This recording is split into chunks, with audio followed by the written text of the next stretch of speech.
Today on the podcast, a mantelpiece moment that had me questioning the meaning of words. A novel that materialises three figures in front of us to help us guide the story. And of course, the weekly reveal to what magical book I have pulled down from my to-be-read shelf. All of that and more this week on A Novel Review. Hello and welcome to the Literature Podcast, A Novel Review. My name is Seamus, your host, and together we will discuss, dissect, and explore the wonderful world of literature. And the wonderful world of literature is a vast and dense jungle, so let's start making our way through, one book at a time.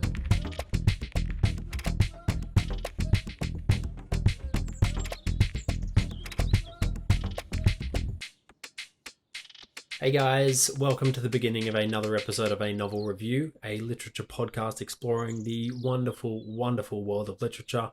My name is Seamus, I am your host, and for today's episode, Steven Mayoff's latest novel, The Island Gospel According to Samson Grief. But before I jump into this book, I always take a moment to reflect on any mantelpiece moments, something to highlight from the week past, and this past week I went to a Flash philosophy event.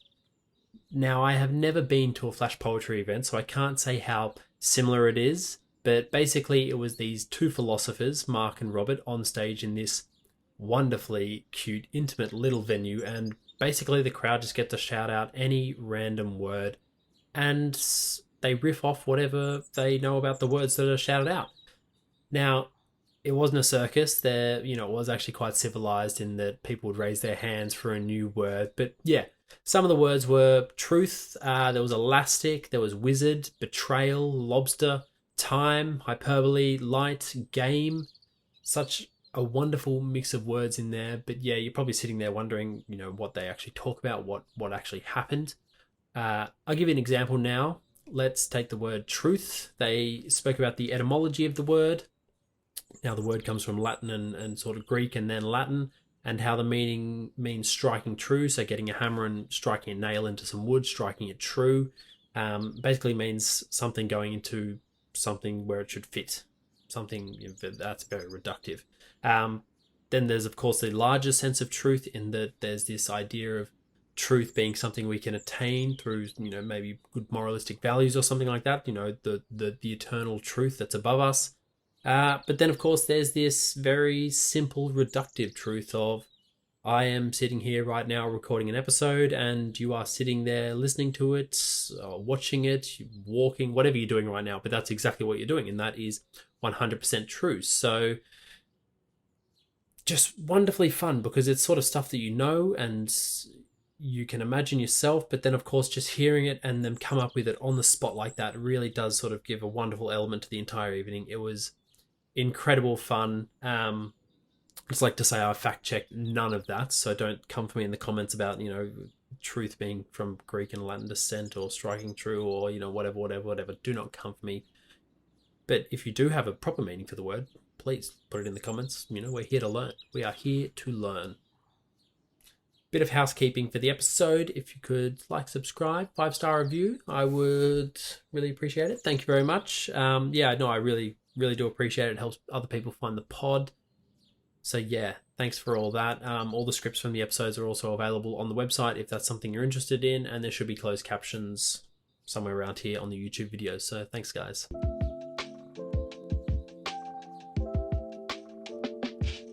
Okay, another week, another book. Here we go. The Island Gospel According to Samson Grief. This book came to me through a friend who works in publishing in Canada. She recommended the book to me, which is super kind of her, and it also really helps that she has great taste in books and in stories. I spoke about this book a few episodes ago when I read out the blurb. I was just about to set off on my reading journey then. So the book, for context, is written by a Canadian author by the same name of Steven Mayoff. This is his latest novel, and what a supremely curious novel it is. It is safe to say that I was not expecting this kind of story when I read out the blurb a few episodes ago and when I started to read the book. I'll do a little rehash of the blurb, which is, kind of like a light version of the overview, just before we delve into the sort of meaty stuff of the episode. Basically, it's a book about Samson Grief, who is an artist living in Prince Edward Island in Canada, and basically Three figures, or figs as he starts to refer to them, appear in front of him and tell him he needs to build a synagogue on this particular site on the island. The three figures are Judas, the guy that betrayed Jesus, Fagin, who is a criminal in the Charles Dickens novel Oliver Twist, and Shylock, who is the moneylender in the Shakespearean play The Merchant of Venice. So basically, three pretty large characters to bring to life in a book. Three pretty large characters to have materialize in front of you and tell you to build the island's first synagogue. Now, what I was expecting from this was a story of kind of one man's journey to build this synagogue, and that he would kind of be viewed as crazy by the public, but his determination and drive are what keep him moving until eventually, through his determination and tenacity, he wins over the public, who then all come together to help him, etc., etc., etc. That is not the case in this book. In fact, I would go so far as to say that the figs and the imaginative aspect of this novel actually takes the backseat for a lot of the story, which I say, of course, full well knowing that they're the ones who kind of set the whole thing in motion, but nonetheless, I've said it. What this book for me actually was a political thriller of sorts. Samson wants, or rather is instructed to proclaim the site of Rosita's Field as the site to be used for the synagogue. This same area has been scouted as an election promise, as an area that needs to be cleaned up and restored, and then also become the site for some public buildings.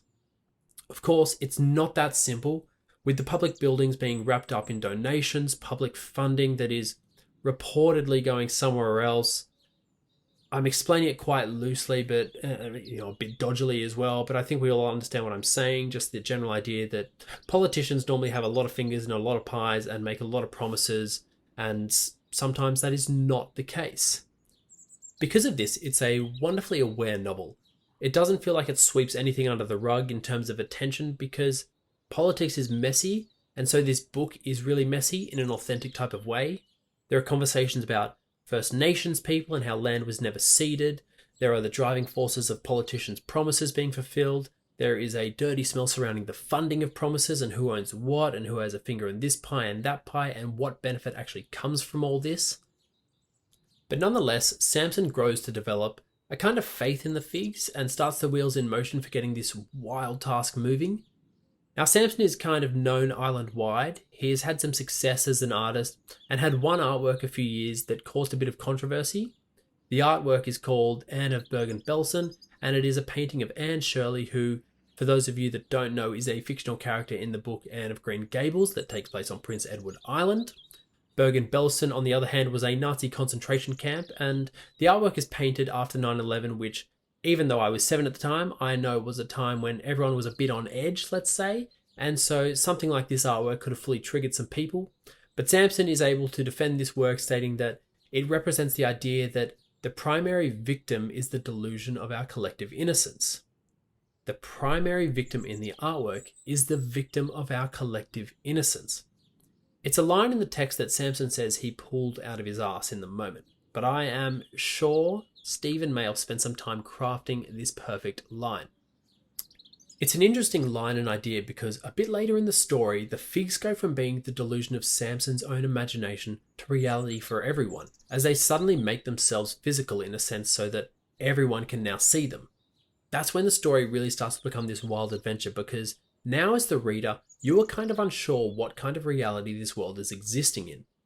No longer one man's delusion, it appears that the world is now existing in this state of delusion. As someone that is non-religious, it made me question my own position on it and how I would react if I found myself in such a situation, questioning this and the dualities of truth that I mentioned earlier. On one hand, I can't possibly believe that these figs have materialized, the truth that these figs have materialized in front of me, and yet there they would be in that sort of reductive truth state. There they are. So for me, this idea of collective innocence is a combination of what we can see and then what we can believe. Another aspect of the novel that I think is perhaps most frightening, besides from believing you are hallucinating and materializing three historical figures that seem to be able to hold some motivational sway over you, is the fact that Samson agrees to do this. He tries to get the synagogue off the ground and built. Doing something like this, voicing these opinions, especially in such a polarizing political minefield, means that he is left open of sorts, and so his name and persona are taken from him and dragged through the mud when it is convenient to prove a different point. It's kind of scary how we as humans can be so nasty in pursuit of our own goals and are quite happy to belittle people to get there.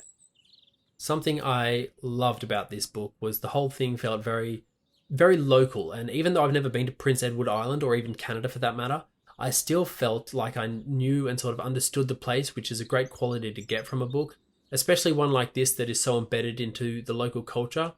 It didn't alienate me from the text itself, from the story. I have no idea if the places in this book are real or if they're made up, but I'd like to think they are real because it's kind of fun, and I imagine it would have been fun for Steven to have this experience writing about his own local culture, sinking his teeth into his own sort of area. But that is a skill of the writing because, again, it's incredibly politically heavy as well as culturally heavy. And you might think that that could detract you from the story because, well, I have to admit, my finger is nowhere near the pulse when it comes to knowing anything about Canadian politics. But I still felt deeply embedded and invested and angry and scared for Samson throughout the story. It really is an emotional roller coaster of a novel because right up until the last moments of it, you still don't know how it will end. The final act of this story is kind of being led to the whole story, and then you get there and you're like, an ending fit for the story. What would I rate this book out of 5? I'm going to give it a 4 out of 5.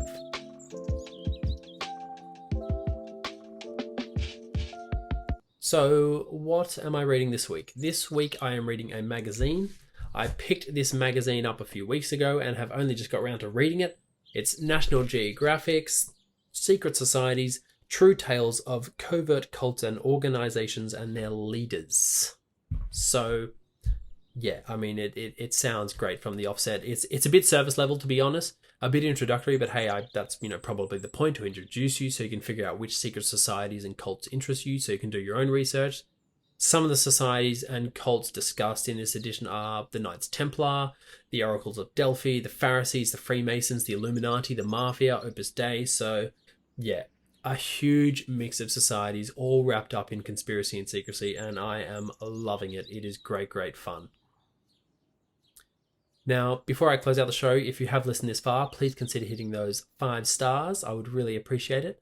Also, feel free to head along to the website and support the pod. And of course, as always, thank you for your attention. So I think it's time to end this episode. And today, to take us away, I think some Rainer Maria Rilke, because we could always use more Rilke in our lives. And he says, "Don't search for the answers, which could not be given to you now, because you would not be able to live them. And the point is to live everything. Live the questions now. Perhaps then someday far in the future, you'll gradually, without even noticing it, live your way to the answer."